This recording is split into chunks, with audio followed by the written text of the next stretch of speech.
Oh, and this game is still about battle. Have sword, we'll slice, dice and carve.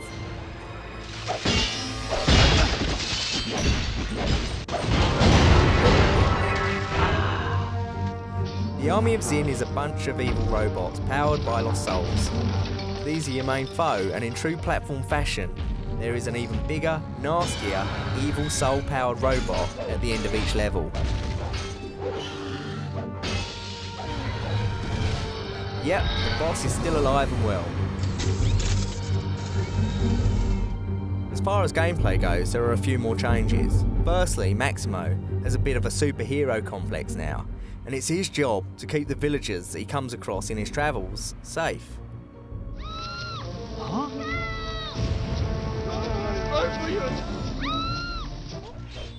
This adds a little more purpose to the quest, rather than just looking for the keys and the shortest route to level completion. While we're on that subject, Army of Zin is a lot more linear than its predecessor, and you are pretty much guided in the right direction. Maximo's underwear plays a larger role this time round, with particular boxer shorts giving Maximo special abilities.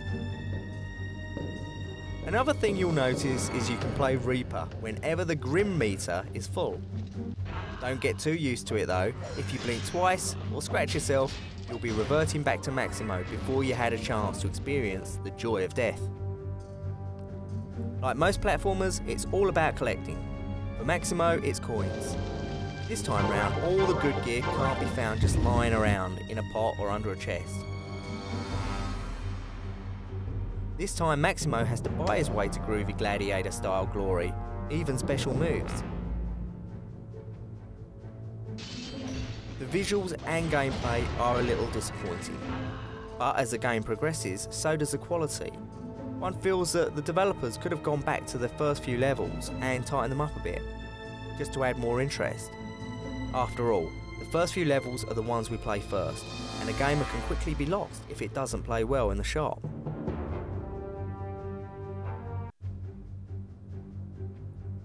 All up, Maximo Army of Zin is a satisfying platform game. Cutscenes are done well, and gameplay and controls are okay. If you enjoy the combination of platform and adventure, with a little humour thrown in, then this may be the next game for you. You must rescue those souls! I'm on it, Grim. Here! If you need me, just use the coin! Thanks. Are you sure I'll be needing this? Oh yeah, I guarantee you will.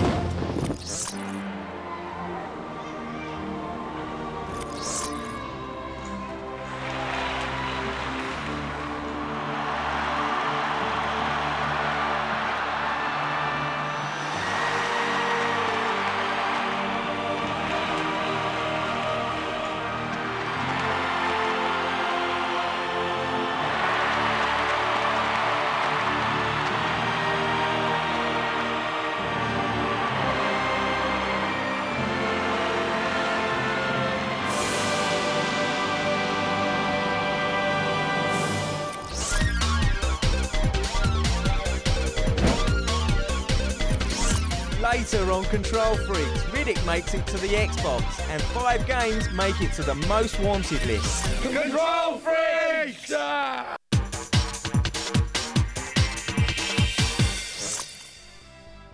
If you're looking for a handheld RPG packed with turn-based menu-driven combat, then Golden Sun: The Lost Age delivers.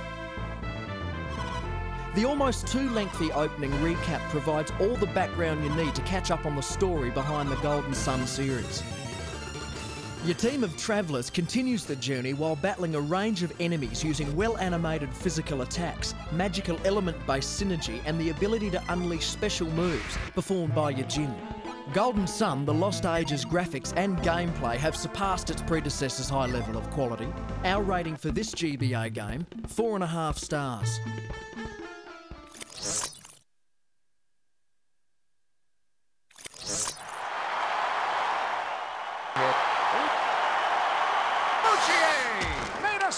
Save to keep this game going. In this eye-catching release, ice hockey finals are in your hands, and you can experience the sweet taste of victory, even if it takes a few knocks and bruises to get you there. Kevich carries it past the red line, and he takes a wrist shot.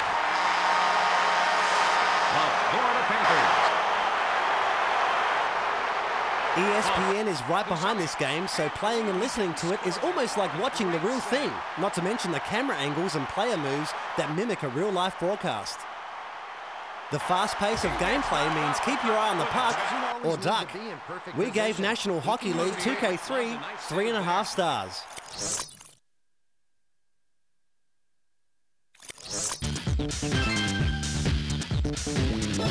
In Monkey Ball Junior, you have to guide your ball through 60 progressively difficult floors filled with steps, bumps, moving platforms and more. It's addictive, challenging, infuriating and fun.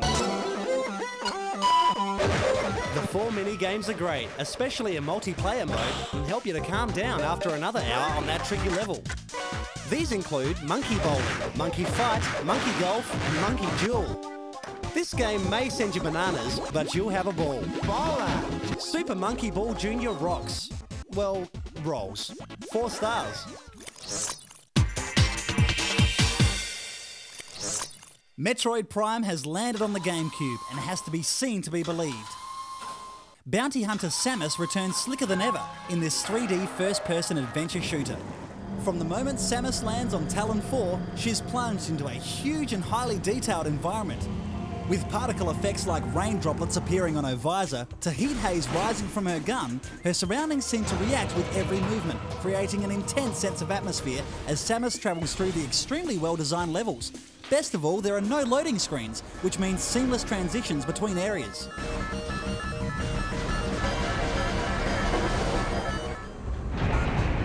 Samus has a powerful array of weapons at her disposal: wave, ice and plasma beams, missiles and of course her trademark Morph Ball.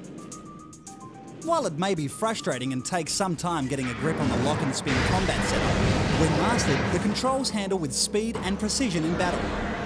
Exploration is the key to the game, with vast regions to investigate. Although some backtracking is required, you'll normally be rewarded with a new item or power-up, and entry to previously inaccessible areas. Visors are used to deliver information that is vital for solving puzzles, defeating bosses and gathering planet history. In Total Darkness, the thermal visor reveals hidden enemies, while from behind a wall, the X-ray visor shows all. Our tip: scan everything. Samus has lost none of her charm in the transition from her humble 2D side-scrolling beginnings to this 3D graphical delight.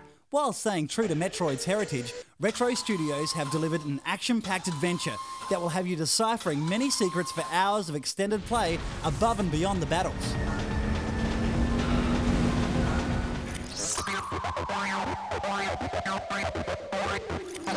Wipeout, with its incredible futuristic graphics and music by well-known ambient music acts, was quickly identified as the best game on the PS1.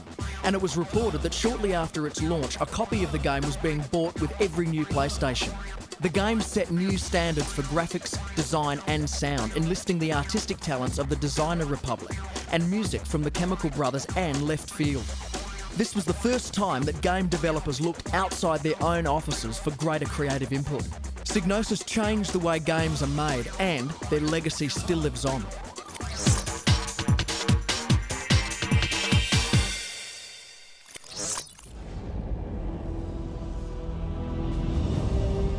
Welcome to Butcher Bay.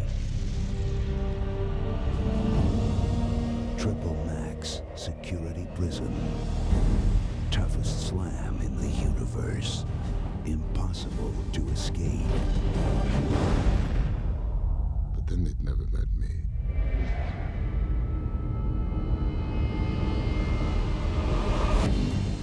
Inside the walls is chaos, madness, death.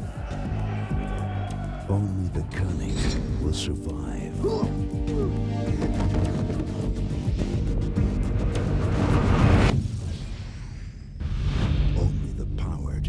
Darkness can save you.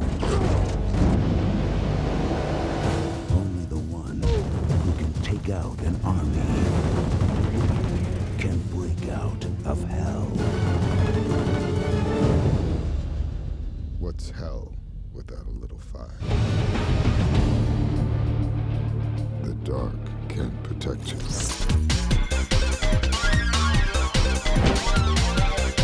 Coming up on Control Freaks, Half-Life 2 tops the wanted list And Richard Burns gives us the inside line on his latest rally title.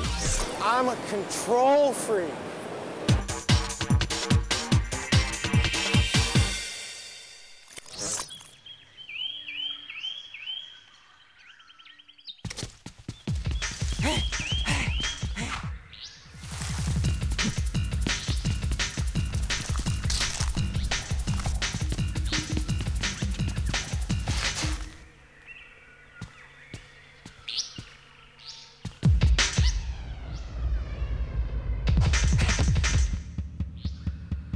With more colloquial cliches than an outback pub, Ty the Tasmanian Tiger brings a big dose of Ocker Aussie culture to the gaming world, and it's just bonza.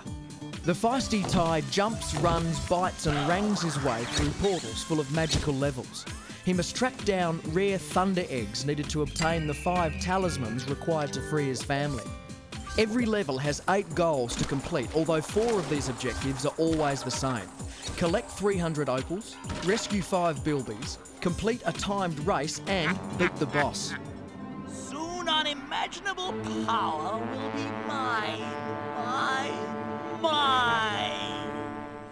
Ty has 12 different boomerangs to be earned and mastered, each with their own special purpose. Luckily, controlling Ty is simple, with new moves easy to learn, keeping the game flowing at a steady pace.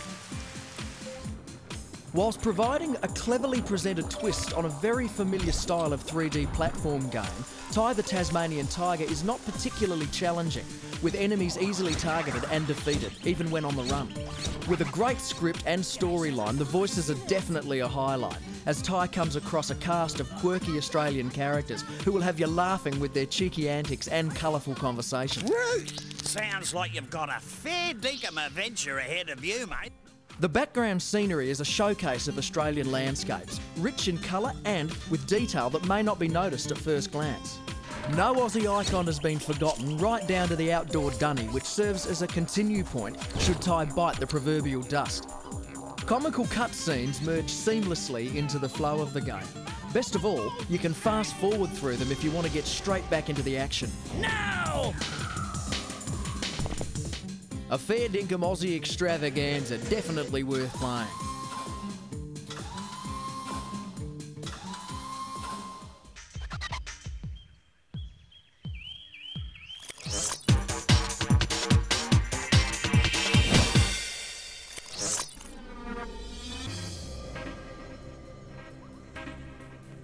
Wait, think, breathe, concentrate. 10 seconds to go. I put the car into gear. 5 seconds to go. Floor the throttle. 0.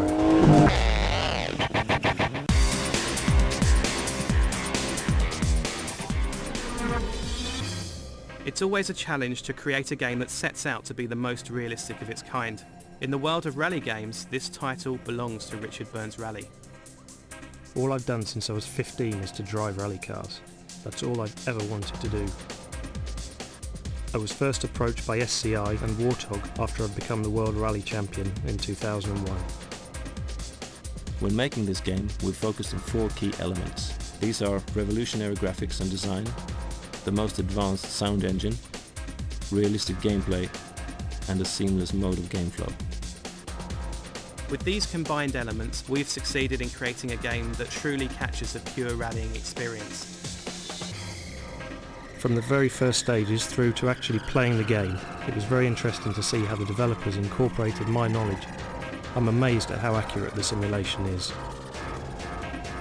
This game is different in the way that speed is no longer the only winning factor.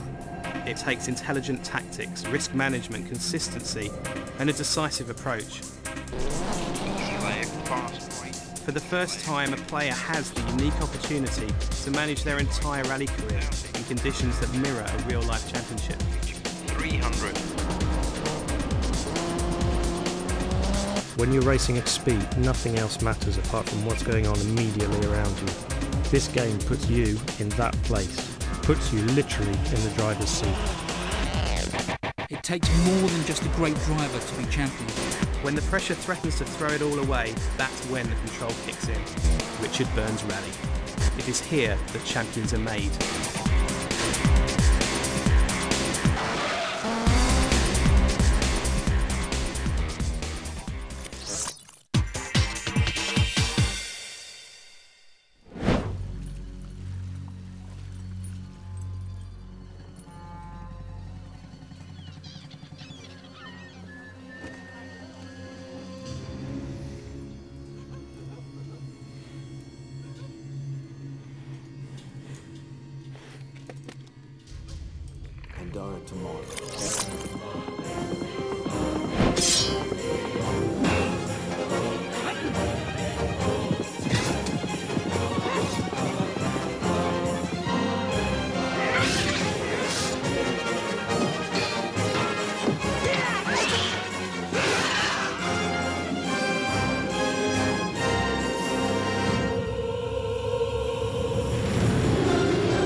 Welcome to City 17. Instinct could inflict a fatal injury on our